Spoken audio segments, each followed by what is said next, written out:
नमस्कार मित्रांनो, मी ठाकरे सर आणि माझ्या चॅनलवर आपणा सर्वांचं मनपूर्वक हार्दिक स्वागत। तर मित्रांनो, आजच्या व्हिडिओमध्ये आपण ऑन सेइंग प्लीज ह्या पाठाबद्दल माहिती बघूया। ह्याच्यापूर्वी आपण ह्या पाठाची आइस ब्रेकर्स ॲक्टिव्हिटी बघितलेली होती आणि तो व्हिडिओ अजूनही आपण बघितले नसेल तर कृपया निश्चित बघा। त्या व्हिडिओची लिंक मी ह्या व्हिडिओच्या डिस्क्रिप्शन बॉक्समध्ये देत आहे। तर मित्रांनो, चला तर आपण सुरुवात करूया ऑन सेइंग प्लीज ह्या पाठाच्या स्पष्टीकरणाला। याच्या डिस्क्रिप्शनला आपण सुरुवात करूया। तर मित्रांनो, सर्वप्रथम ह्या पाठाचे जे लेखक आहेत अल्फ्रेड जॉर्ज गार्डिनर यांचं आपण संक्षिप्त इंट्रोडक्शन बघूया, परिचय बघूया। Alfred George Gardiner 1865 to 1946। तर अल्फ्रेड गार्डिनर यांचा जन्म 1865 मध्ये आणि मृत्यू हा 1946 मध्ये झाला। पुन्हा समोर काय म्हणते तर बघा, Alfred Gardiner was born at Chelmsfords in Essex in 1865। तर अल्फ्रेड जॉर्ज गार्डिनरचा जन्म हा चेम्सफोर्ड्समध्ये 1865 मध्ये झाला। Okay, he started his literary career as a journalist. त्यांनी आपला सुरुवातीचा जो करियर आहे, जो व्यवसाय आहे, तो काय म्हणून सुरुवात केली तर ॲज अ जर्नलिस्ट, एक पत्रकार म्हणून त्यांनी आपल्या व्यवसायाची सुरुवात केली।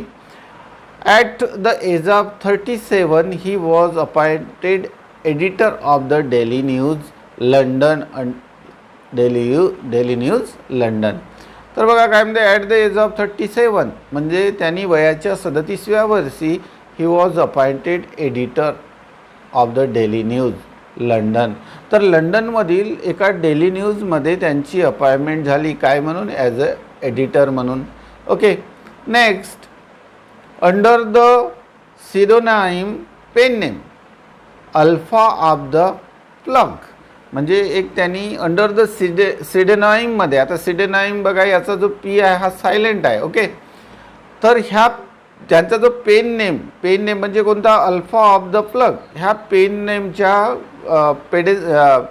सिडोनाइमच्या अंतर्गत he made regular contribution to the daily News, the Manchester Evening News etcetera. आणि त्याच्याबरोबर त्यांचं जे रेग्युलर कंट्रीब्युशन होतं, त्यांची रेग्युलर जे सहकार्य होतं, कशासाठी, to the daily news, Manchester every news etcetera, म्हणजे डेली न्यूजसाठी, टू द डेली न्यूजसाठी अँड मँचेस्टर्स इव्हिनिंग न्यूजसाठी त्यांचं खूप मोठं काय होतं तर कंट्रीब्युशन होतं, त्यांचं सहकार्य होतं। His essays are uniformly elegant, graceful and humorous. त्यांचे जे एसेज होते, एसेज म्हणजे निबंध, आर युनिफॉर्मली एलिगंट्स, म्हणजे नियमित सतत काय असायचे तर खूप छान असायचे, आकर्षक असायचे, ग्रेसफुल असायचे, खूप म्हणजे असे सुरेख असायचे, अँड ह्युमरस आणि विनोदी असायचे। Okay, the pillars of society, pebbles on the shore, many furrows and leaves in the wind are some of his best known writings. आणि बघा त्यांच्या सगळ्यात चांगले जे बुक्स होते ते कोणकोणते होते, तर pebbles on the shore, the pillars of society and the many furrows and leaves in the wind, हे सगळ्यात फेमस अँड बेस्ट म्हणजे बेस्ट रायटिंग्स होते त्यांच्या। ओके, इत्यादी बुक्स त्यांनी खूप सुंदररित्या लिहिलेलं होतं। His uniqueness lies in his ability to teach the basic truth of life in an easy amusing manner. Okay, so his uniqueness, त्यांचं जे एक वेगळंपण होतं ते कसं होतं तर इन हिज ॲबिलिटी, त्यांच्यामध्ये एक क्षमता होती, कोणती, to teach the basic truth of life in an easy and amusing manner. म्हणजे त्यांची एक स्पेशालिटी होती, त्यांची युनिकनेस कसं होतं तर त्यांच्यामध्ये एक क्षमता होती की ते जे जीवनाचं मूळ सत्य आहे ते खूप इझी म्हणजे खूप सोप्या आणि अम्युझिंग मॅनरनी ते आपल्याला शिकवायचे। He raise the question of morality in everyday's life, आणि त्यांनी आपल्या दैनंदिन जीवनामध्ये एव्हरीडेज लाईफमध्ये आपण मॉरॅलिटी, सभ्यपणा ह्याचाच प्रश्न त्यांनी नेहमी रेज केला, त्यांनी त्याच प्रश्नावर जास्त काय दिलं तर जोर दिलं। ओके, नाव नेक्स्ट काय म्हणते बघा, okay, in on saying please he points out the value of good manners in social life and emphasizes the importance of courtesy and politeness in daily behavior. ह्यामध्ये ऑन सेईंग प्लीज म्हणजे ह्या पाठामध्ये कोणत्या on saying please he points out the value of good manners. त्यांनी कशावर point out केली आहे तर good manner, चांगले वर्तन इन सोशल लाईफ. तर सामाजिक जीवनामध्ये आपले वर्तन कसं असलं पाहिजे, चांगलं असलं पाहिजे, ह्याच्यावर त्यांनी पॉइंट आउट केलेलं आहे. And emphasize the importance of courtesy, आणि त्यांनी इम्पेसाइज केलं आहे. इम्पेसाइज म्हणजे काय तर जोर देणे.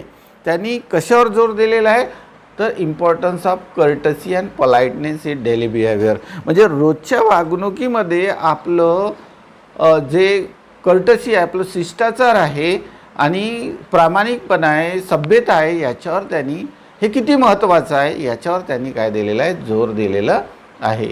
ही shows how polite speech and manners sweeten the atmosphere around and how discourtesy and ill manners spoil or pollute it. त्यांनी बघा he shows how polite speech and manners sweeten the atmosphere. त्यांनी बघा काय सांगितलेलं आहे ह्या ठिकाणी, the how polite speech and manner sweeten the atmosphere around us. म्हणजे आपल्या सभोवतालचा जो वातावरण आहे तो आपली जी स्पीचमध्ये असणारी जे पोलाइटनेस आहे, मॅनर्स आहे, याच्यामुळे सभोवतालचा वातावरण काय होतं तर स्वीटन होतं. स्वीटन म्हणजे काय तर गोड होतो, मधुर होतो. अँड हाऊ डिसकर्टसी, डिसकर्टसी म्हणजे असभ्यता, अशिष्टपणा. अँड इल मॅनर आणि वाईट वागणूक स्पॉईल आर पॉल्युटेड. तर त्या आपल्या सभोवतालच्या वातावरणाला आपले जी डिस्कर्टेसी आहे, असभ्यपणा आहे, आपलं इल मॅनर आहे, कसं काय करतो, स्पॉईल करतो, खराब करतो, पोल्यूट करतो, म्हणजे दूषित करतो. म्हणजेच काय करतो तर स्पॉईल अँड पोल्यूट. पोल्यूट म्हणजे काय तर दूषित करतो तो. ओके, काय तर डिस्कर्टेसी अँड इल मॅनर. आपण बघतो आपल्या अवतीभोवतीचे काही लोक हे असे अशिष्टपणे वागतात, नेहमी वाईट शब्दांचा उच्चार करतात आणि आपल्या अवतीभोवतीचा जो वातावरण आहे हा काय करतात तर पोल्यूट करतात, अशुद्ध करतात. ओके, आपल्या तोंडून निघणारे जे शब्द आहेत ते चांगले निघले पाहिजेत. आपण नेहमी मोठ्यांचा आदर केलं पाहिजे आणि चांगल्या शब्दांचा वापर केला पाहिजे.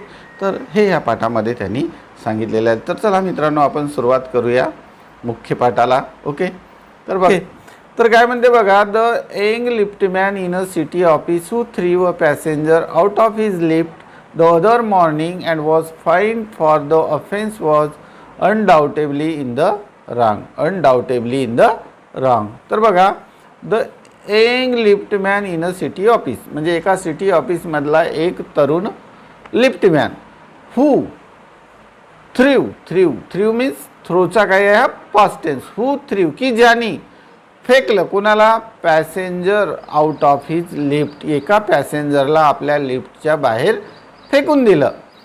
द अदर मॉर्निंग म्हणजे दुसऱ्या सकाळी and was fined for a offence was undoubtedly in the wrong. मग दुसऱ्या सकाळी त्याला काय भरून द्यावं लागलं, फाईन भरून द्यावं लागलं, पेनाल्टी भरून द्यावं लागलं. For the offence was undoubtedly in the wrong, की निश्चितच तो जो ऑफेन्स होता, तो जो गुन्हा होता तो कसा होता, निश्चितच कसा होता, रॉंग होता, चुकीचा गुन्हा होता. आणि त्याच्यामुळे त्याला दुसऱ्या दिवशी काय भरून द्यावं लागलं, फाईन भरून द्यावं लागलं. Okay, then it was a question of please. तो प्रश्न कशाचा होता, फक्त प्लीज, फक्त कृपया म्हणण्याचा प्रश्न होता. आणि त्या लिफ्टमॅननी त्याला लिफ्टच्या बाहेर फेकून दिलं. The complainant entering the lift said top. The liftman demanded top please. Actually जो कंप्लेनंट होता, की जो तक्रारदार होता, त्यांनी काय म्हटलं होतं, फक्त टॉप म्हणजे वर. परंतु the liftman demanded top please, परंतु त्या लिफ्टमॅनची डिमांड होती, त्याची मागणी होती की तू काय म्हणायला पाहिजे, टॉप प्लीज, कृपया वर, अशी त्या लिफ्टमॅनची डिमांड होती. And this concessions being refused he not only declined to comply with the instructions but hurled the passenger out of lift. Okay, तर काय म्हणते बघा, and this concession being refused, आणि ही त्याची जी मागणी होती त्यांनी काय केलं, रिफ्यूज केली, त्याला नकार दिलं. कोणी तर लिफ्टमॅननी, म्हणजे त्यांनी त्याला वर नेण्याची जी मागणी होती, म्हणजे त्यांनी जी कन्सेशन केले होते त्यांनी ती रिफ्यूज केली. He not only decline to comply with the instruction, त्यांनी त्याच्या इन्स्ट्रक्शनचं तर पालन केलंच नाही, परंतु hurled the passenger out of the lift. परंतु त्याचे जे इन्स्ट्रक्शन्स होते त्याची तर त्यांनी पालन केलंच नाही. पण तेवढंच नाही तर त्यांनी काय केलं, त्या पॅसेंजरला त्या लिफ्टच्या बाहेर फेकून दिलं. हर्ल्ड म्हणजे थ्रो आउट, त्यांनी फेकून दिलं, बाहेर फेकून देणे. And this of course was carrying a comments on manner too far. आणि निश्चितच हे जे लिफ्टमॅननी त्याच्याकडून जी डिमांड केली होती, अपेक्षा केली होती, ती खरोखरच इट्स अ टू फॉर, ही तर खूप अवाजवी होती, खूपच जास्तची होती, आहे की नाही. आपण एखाद्याकडून अशी एवढी अपेक्षा सन्मानाची किंवा एवढी मोठी अपेक्षा आपण ठेवू शकत नाही, आहे की नाही. कोणी आपल्याला प्रामाणिकपणे सभ्यतेनं बोललंच पाहिजे किंवा आपल्याला नमस्कार चमत्कार केलंच पाहिजे, ही आपण अपेक्षा ठेवणे ही काय आहे तर अवाजवी आहे. आणि निश्चितच त्या लिफ्टमॅननी ही अवाजवी अपेक्षा बाळगलेली होती. Discourtesy is not a legal offence. आता डिस्कर्टसी हा असभ्यपणा, डिस्कर्टसी हा काही कायदेशीर गुन्हा नाही. Is not a legal offence, म्हणजे असभ्यपणाने वागणे हा काही कायदेशीर गुन्हा नाही. And it does not excuse assault and battery. आणि बॅटरी म्हणजे काहीतरी अहिंसेने एखाद्यावर हमला करणे, एखाद्याला हमला करणे. असल्ट्समध्ये एखाद्याला मारामारी करणे, हातापाई करणे, म्हणजे एखाद्याने आपल्या सोबत म्हणजे एखाद्या व्यक्ती जर आपल्यासोबत शिष्टाचारपणे वागला नाही म्हणून का आपण त्याला मारणार का, त्याच्यासोबत मारामारी करणार किंवा त्याच्यावर म्हणजे प्राणघातक हल्ला करणार का, नाही. कारण की it's not a legal offence, कारण की हा कायदेशीर गुन्हा नाही. तुम्हाला एखाद्याने नमस्कार म्हटलं नाही म्हणून तुम्ही त्याला मारणार का, नाही. आणि जर मारले तर त्याचं फाईन तुम्हाला भरून द्यावं लागेल, कारण की तो गुन्हा नाही ना, म्हणून तुम्ही दुसऱ्याला पनिशमेंट देऊ शकत नाही. If a burglar breaks into my house and I knock him down. लेखक काय म्हणतो बघा, if a burglar breaks into my house. समजा एखादा बर्गलर म्हणजे काय तर चोर, एखाद्या चोराने माझ्या घर फोडला किंवा माझ्या घराच्या आतमध्ये घुसलं असं म्हणूया, आहे की नाही. समजा एखादा बर्गलर जो आहे, एखादा चोर जो आहे तो माझ्या घरात घुसला, okay, breaks into my house and I knocked him down. आणि मी त्याला काय केलं, खाली पाडलं, नॉक्ड केलं, त्याला ठोसा मारून त्याला खाली पाडलं. द लॉ विल ॲक्वाइट मी. तर जो कायदा आहे तो मला याची अनुमती देणार, कारण की काय तर तो चोर आहे, तो माझ्या घरामध्ये घुसलेला आहे. And if I am physically assaulted, किंवा माझ्यावर त्यांनी फिजिकली असल्ट केलं, शारीरिक जर मला इजा पोहोचवली, so it will permit me to retaliate with a reasonable violence. तर मला काय तर एक परमिट मिळणार कायद्यानुसार, कशासाठी तर रिटॅलिएट म्हणजे काय तर बदला घेणे. मग बदला घेण्याची तो जो रिजनेबल व्हायलन्स आहे, तो जो गुन्हा आहे की नाही, तो जो असल्ट आहे, त्याच्यावर मला बदला घेण्याची कायद्याने काय मला परमिशन दिलेली असते. It does this because the burglar and my assailants have broken quite definite command of the law. It does because, कारण काय तर जो बर्गलर आहे किंवा असेलियंट आहे किंवा जो हल्लेखोर आहे त्यांनी काय केलेलं असते की ब्रोकन क्वाईट डेफिनाइट्स कमांड्स आहे ना ऑफ द लॉ, कारण की त्यांनी कायद्यांचं काय भंग केलेलं असते. कारण की ते माझ्या घरात घुसले म्हणजे ते कायदा काय केले, त्यांनी भंग केले, आहे की नाही. माझं घर फोडले म्हणजे त्यांनी कायदा भंग केले. म्हणून मी किंवा मला जर त्यांनी फिजिकली असल्ट केलं, आहे की नाही, माझ्यावर जर त्यांनी शारीरिक हल्ला केला, तर निश्चितच मला त्यांना बदला घेण्याची, त्यांना मारण्याची मला कायद्याने अनुमती दिलेली असते. कारण काय तर जो हल्लेखोर असतो किंवा जो बर्गलर असतो त्यांनी कायद्याचं काय केलेलं असते तर उल्लंघन केलेलं असते. But no legal system could attempt to legislate against bad manner. But no legal system, परंतु तिथं काय अशी कायदेशीर यंत्रणा नाही आहे की attempt to legislate against the bad manner, म्हणजे बॅड मॅनरच्या विरोधामध्ये कायद्याने असं काही तुम्ही अगेन्स्ट द जो अशिष्टपणा आहे त्याच्या विरोधात तुम्ही अशी काही कायदेशीर यंत्रणा नाही की त्यानं अशिष्टपणा वागला म्हणजे त्याला तुम्ही जेलमध्ये किंवा त्याला अटक होईल अशी कायद्याची कोणतीही यंत्रणा नाही. आर कुड sanction the use of violence against the something which it does not itself recognize as a legally punishable offense. किंवा बघा तिथं अशी काही एखादी यंत्रणा नाही किंवा एखाद्याने व्हायलन्स केलं, एखाद्या व्हायलन्सच्या अगेन्स्ट तुम्ही जर की ज्यांनी अशी एखादी यंत्रणा किंवा ती जी यंत्रणा आहे ती स्वतःच अशी मानते की the legal punishable as a legal punishable offence. आणि तुम्ही जर एखाद्याने असभ्यपणे वागले आणि तुम्ही जर त्याला इजा पोहोचत असेल किंवा त्याला मारत असाल तर तो एक प्रकारचा काय आहे, गुन्हा आहे.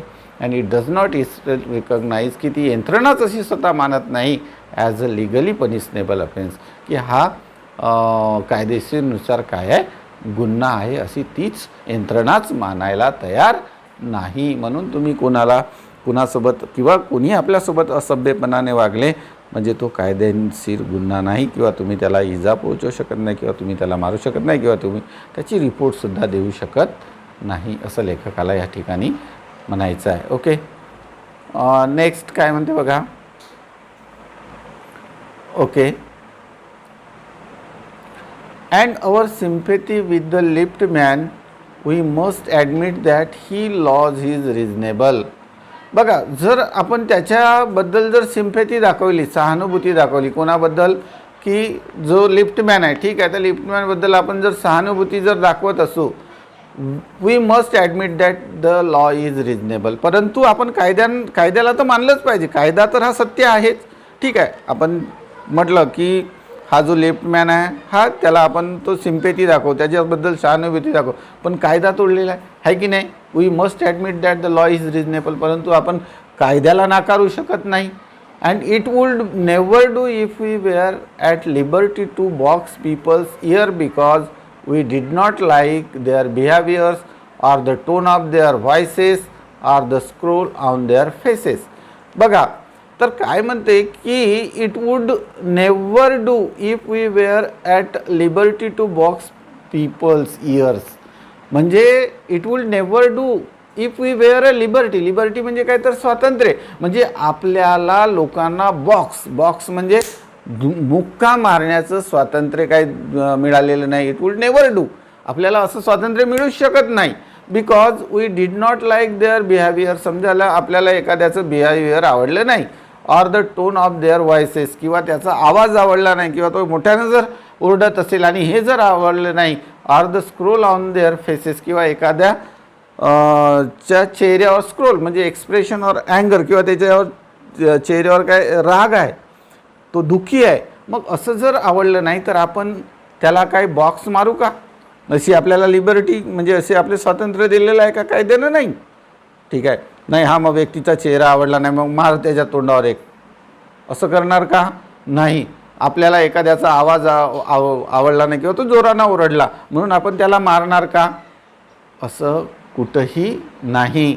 आणि म्हणून एखाद्याचा आपल्याला आवाज आवडला नाही किंवा एखाद्याचं वागणूक जर आपल्याला आवडलं नाही म्हणून आपण त्याला ठोसा मारणार नाही. Our fists would never be idle. Our fists म्हणजे काय तर मुठ्ठी आहे की नाही. And the gutters of the city would run with blood all day.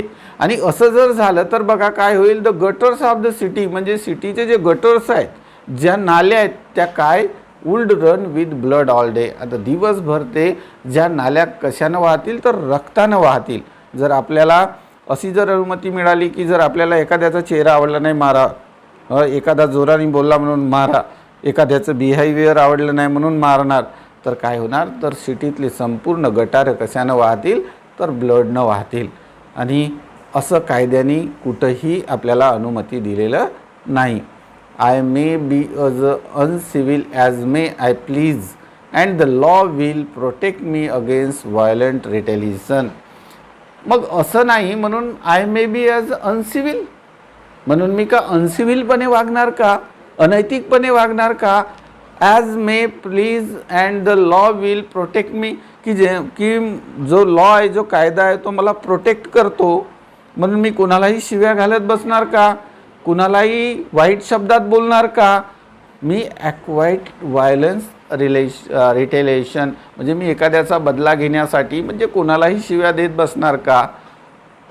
I may be hottie, समजा मी जर असं केलं म्हणजे मी जसं हॉटी म्हणजे काय होतं तर गर्विष्ठपणा, मी जर असा गर्विष्ठपणाने वागलो, ठीक आहे, मी जर समजा असं गर्विष्ठपणाने वागलो, okay, so you come here, okay, it's okay ना, ओके, तर मी असं गर्विष्ठपणाने वागलो का? और बुरिश, आता बुरिश म्हणजे काय तर वाईट वर्तणूक आहे की नाही, एखादा काय म्हणू आपण तर उद्धट बोलणे, okay okay 1 minute 1 second, yes now it's okay, okay, so और बुरिश, सॉरी हां इट्स ओके, कारण और बुरिस, आता बुरिस म्हणजे काय तर उद्धटपणे वागणे. आता समजा मी उद्धटपणे वागलो किंवा एखादा घमंडीपणेने वागलो आहे की नाही, and there is no penalty to pay except the penalty of being return down and ill mannered fellow. तर काय म्हणते लेखक की समजा जर मी एखादा घमंडी वागलो किंवा बुरिस किंवा उद्धट वागलो, so there is no penalty to pay, तर मला कोणत्याही प्रकारची पेनल्टी भरून द्यावं लागणार नाही, एक्सेप्ट शिवाय, कशाशिवाय? The penalty of being return down and ill mannered fellow. म्हणजे मी समजा कोणासोबत उद्धट वागलो, कोणाचा अपमान करून बोललो, तर मला कोणतीही पेनल्टी भरून द्यावं लागणार नाही किंवा मला जेल होणार नाही. फक्त काय? Except penalty to being return down and ill mannered fellow, म्हणजे माझ्यावर असा प्रकारचा एक ठपका बसणार की हा कसा आहे? इल मॅनर्ड फेलो आहे, हा असभ्य व्यक्ती आहे, हा नालायक व्यक्ती आहे, हा अनैतिक व्यक्ती आहे. म्हणून फक्त एवढाच मला माझ्यावर काय बसणार? ठप्पा बसणार, पण मला कोणत्याही प्रकारची पेनल्टी भरून द्यावं लागणार नाही.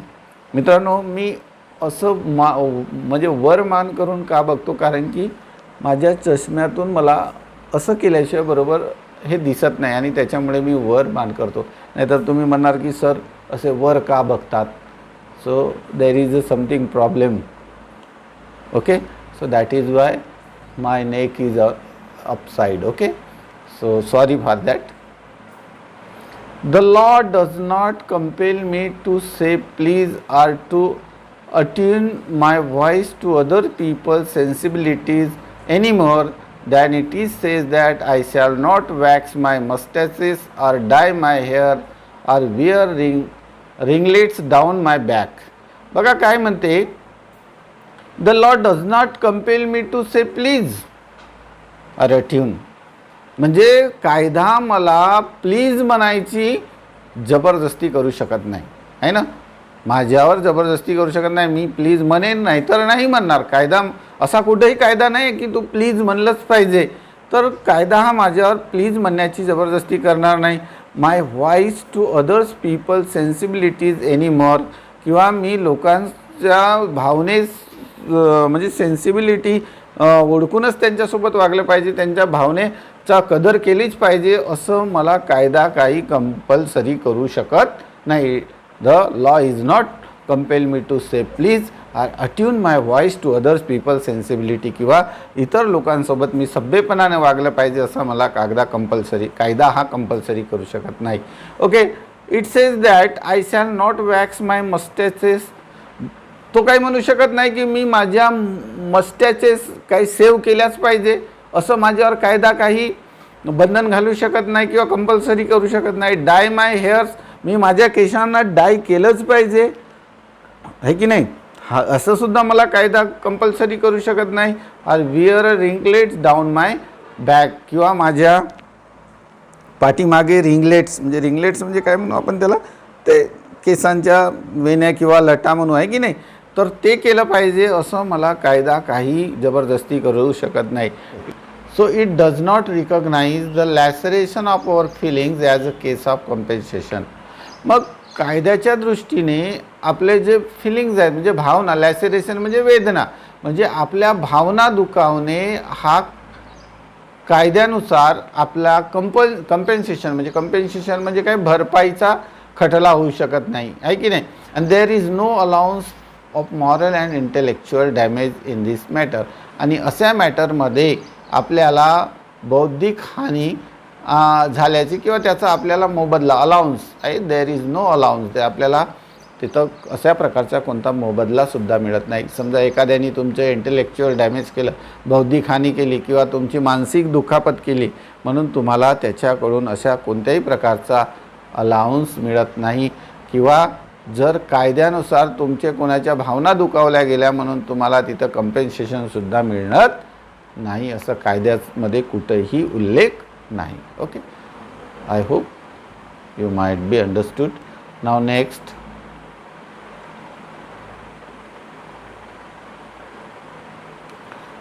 okay, so this does not mean that the damages are negligible.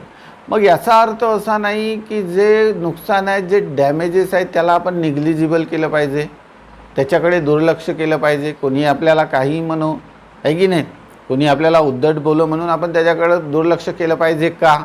It is probable that the liftman was much more accurately hurt by what he regards as a slur upon his social standing than he would have been if he had a kick on the signs for which he could have to legal redress. म्हणजे बघा, this does not mean that the damage are negligible. म्हणजे अशा प्रकारची हानीकडे आपण दुर्लक्ष करून चालणार नाही. So it is probable that the liftman was much more accurately hurt, आहे की नाही, आहे की नाही. तर आपण म्हणू की इज प्रॉबब्ली, कदाचित the liftman was much more accurately hurt, कदाचित जो लिफ्टमॅन होता तो मनातून खूप हर्ट झालेला असावा, त्याला खूप दुःख झालेलं असावं. का, by what the regarded as a स्लर अपॉन हिज सोशियल स्टँडिंग, कारण की त्यांनी त्याचा एका सामाजिक ठिकाणी त्याचा अपमान केलेलं होतं आणि त्याच्यामुळे कदाचित तो जो लिफ्टमॅन आहे तो खूप हर्ट झाला असावा, त्याला खूप दुःख झालेलं असावं. Than he would have been if he had a kick on his shin. समजा कदाचित त्यानं जर किक, लात मारलं असतं, कशावर, त्याच्या शिनवर, त्याच्या कमरेवर म्हणा किंवा त्याच्या कुठंतरी भागावर एखाद्या ठिकाणी त्याला लात मारलं असतं तर चाललं असतं. बट त्यांनी काय केलेलं होतं, इन्सल्ट केलेलं होतं. स्लर म्हणजे काय, तर इन्सल्ट, आहे की नाही, त्याची इन्सल्ट केलेली होती. कुठे, इज सोशियल स्टँडिंग, एखाद्या सामाजिक स्थळी त्याची इन्सल्ट केलेली होती, म्हणून कदाचित त्याला ॲक्च्युअली हर्ट, म्हणून त्याला खूप दारुण असं, खूपच असं दुःख झालं असावं, आहे की नाही. For which he could have got a legal redress, आणि कदाचित for which could have got a legal redress, आणि त्याच्यावर कारवाईसुद्धा झाली असती, आहे की नाही, त्याच्यावर कारवाई झाली असती. त्यांनी जर कदाचित कुठं लात मारली असती त्याला, तर for which he could have got a legal redress, आणि त्याला कायदेनुसार त्याच्यावर कारवाईसुद्धा झाली असती. The pain of a kick on the shin soon passed away, म्हणजे आपल्याला जर त्यांनी एखादी लात मारली असती तर कदाचित त्याचं दुःख काही काळानंतर लवकरच निघून गेलेलं असतं.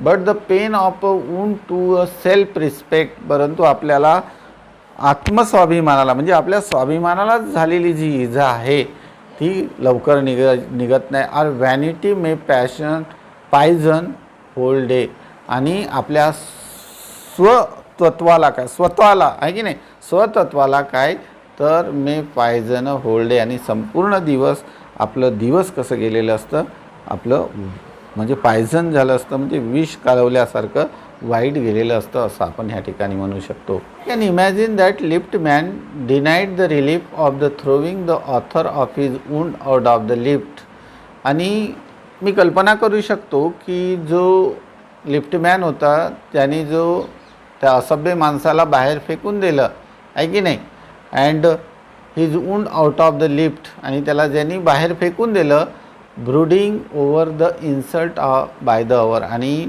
जे त्याची इन्सल्ट झाली होती त्याच्याबद्दल तो काय पुढत राहिलेला होता, म्हणजे जास्तचा विचार करत राहिलेला होता. ब्रुडिंग ओव्हर म्हणजे जास्तचा विचार करत आहे.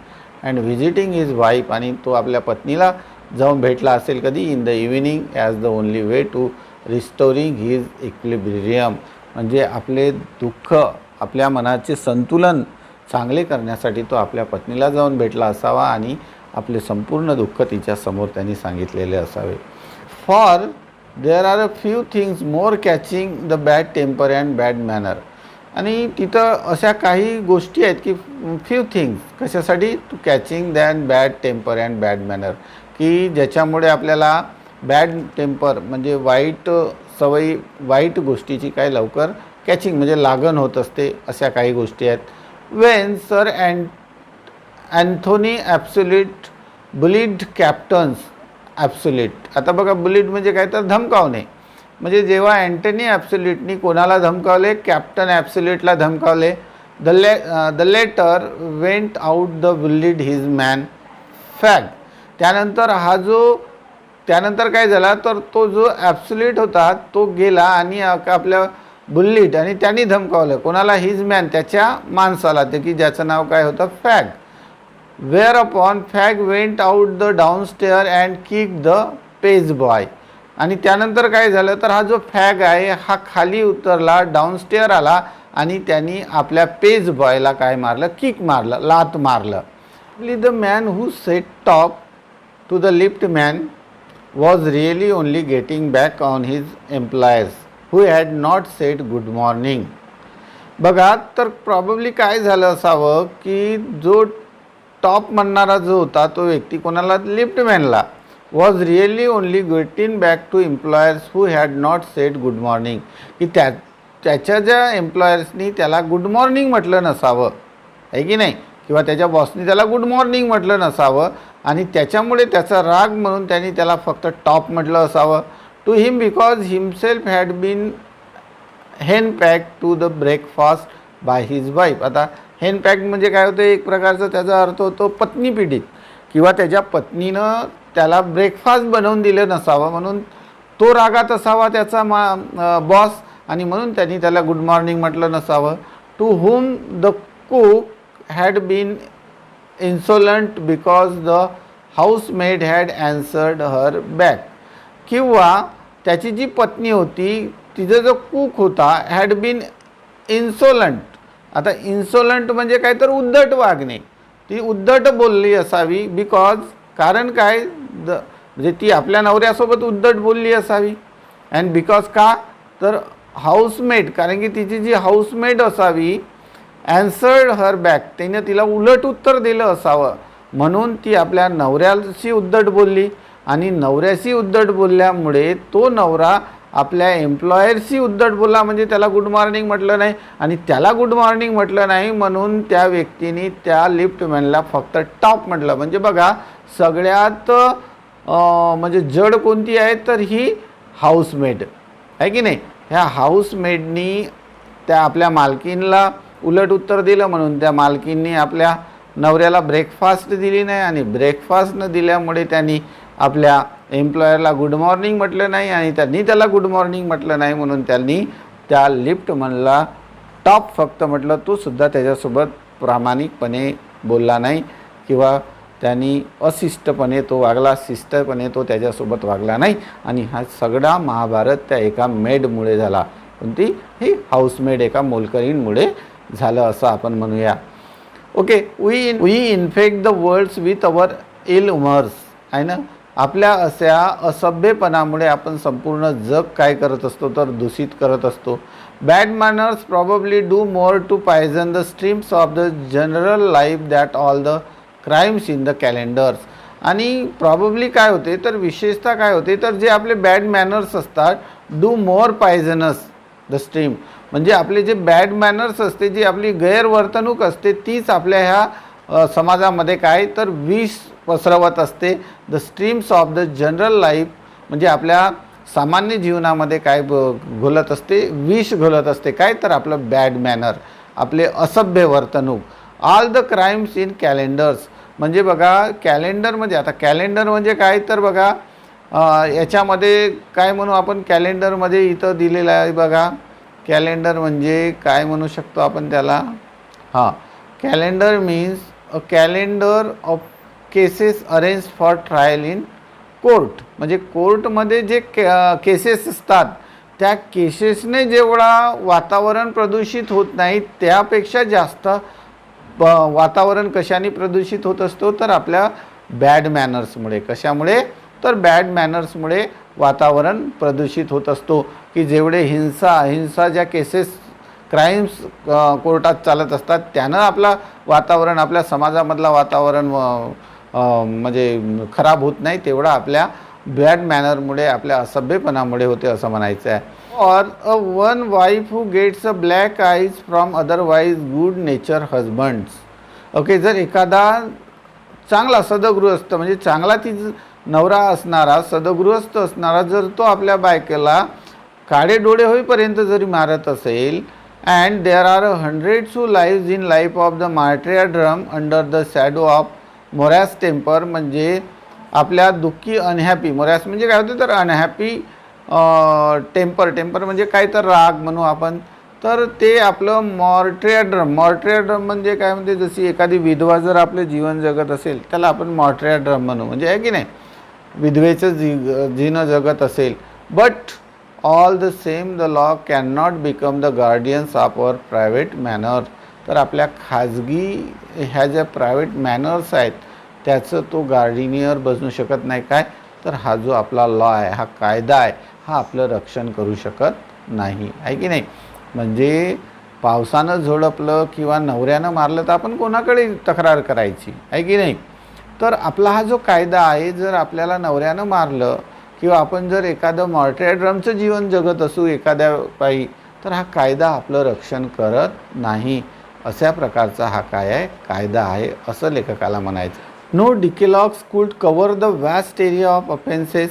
म्हणजे कोणताही एखादा धर्मग्रंथ, डिकेलॉग म्हणजे एखादा धर्मग्रंथ कोणत्याही अफेन्स म्हणजे काय तर अपराधाचा तो अंतर्भाव करत नाही. अँड नो कोर्ट कुड administer a law which govern our social activities, our speech, the tilt of our eyebrows and all our moods and manners. म्हणजे आपलं मनस्थिती, आपलं शिष्टाचार, आपलं दुर्वर्तन, आपले भाषा आणि आपली सामाजिक संस्कृतीचं म्हणजे रक्षण करेल असं कोणताही कायदा अंमलात आणू शकत नाही. असा कोणत्याही प्रकारचा कायदा अंमलात आणू शकत नाही. Okay, so I hope you might be understood. And okay, तर मित्रांनो आपल्याला या ठिकाणी थांबावं लागेल, कारण की हा पाठ खूप मोठा असल्यामुळे याचे 2 पार्ट्स बनवणे गरजेचं आहे.